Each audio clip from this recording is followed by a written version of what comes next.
নমস্কার। আপনারা দেখছেন আধ্যাত্মিক ভারত। ভারত পৃথিবীর শান্তির কথা বলে। আজকে আজকে কেন প্রায় যে কোনো লোক যদি কর্মবিরতি করে, কিছু জনগণের ক্ষতি হয়।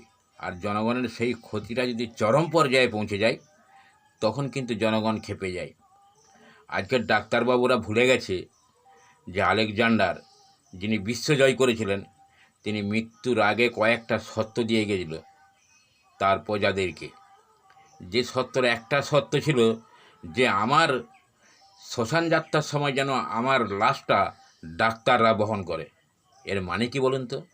এর মানেটাও বলে গেছিলেন যে ডাক্তাররা বলে যে আমরা ভগবান, কিন্তু মৃত্যুর আগে যে কোনো কঠিন রোগ, তখন কোনো এমন একটা সময় আসে যখন ডাক্তারদেরও কোনো কিছু করার থাকে না। ডাক্তাররাও ভগবানের কাছে অসহায় হয়ে যায়। তখন তারা বলে যে ভগবানকে ডাকুন, ভগবান ছাড়া কিচ্ছু করার নাই। অতএব ডাক্তারবাবু, আপনারা বলছেন সেই আলেকজান্ডারের বোধহয় সেই নীতি কথাটা ভুলে গেছেন যে আমার সবটা, আমার লাশটা যেন ডাক্তাররা বহন করে।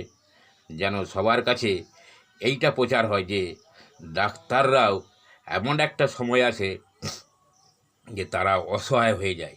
আপনারা ভাবছেন আমরাই বোধহয় এই সারা পশ্চিমবঙ্গে কেন সারা পৃথিবীর মানুষকে বাঁচিয়ে রাখবো, আমাদের হাতেই তাদের জীবন মৃত্যু।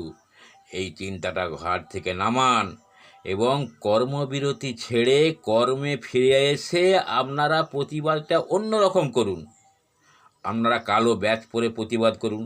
রোগীদের কাছে, মুমূর্ষু রোগীদের কাছে আপনি বলুন যে আমাদের বিচার চাই।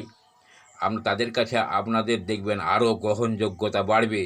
তা না করে কর্মবিরতি করে রোগীর বাড়ির যন্ত্রণা বাড়িয়ে রোগীকে মৃত্যুর মুখে ঠেলে দিয়ে এই পাপ কিন্তু কোনো দিন ক্ষমা করবে না। কেননা ডাক্তাররাও একদিন ভগবানের কাছে অসহায় হয়ে বলবে আর কিচ্ছু করার নাই, এরপর ভগবানকে ডাকুন।